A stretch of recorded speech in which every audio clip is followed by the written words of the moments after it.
ওর মা এখন ভাগ হয়ে গেছে, কিছু তোমার আর কিছুটা ওর। বলতে গেলে পুরোটাই এখন ওর। ও তাই? তাহলে এগুলো এখন আমার নয়?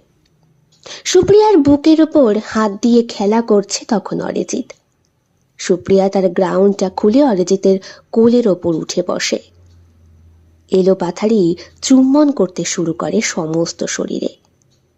স্ত্রীর উষ্ণ শরীরের স্পর্শে অরিজিতের শরীরটাও জেগে ওঠে।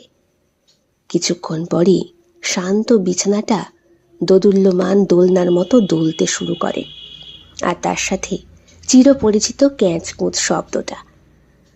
মেয়ে উঠে পড়ার ভয়ে সুপ্রিয়ার মুখের উপরে হাত দিয়ে চেপে রেখে অরিজিৎ বলে, এত শব্দ করো না, মেয়ে উঠে পড়বে। মেয়ে থোড়েই বুঝবে ওর বাবা মা কি করছে। হাই, তবু শব্দ করো না, খারাপ লাগে। আমার শব্দ না করলে পেটে ব্যথা হয়, তুমি কেন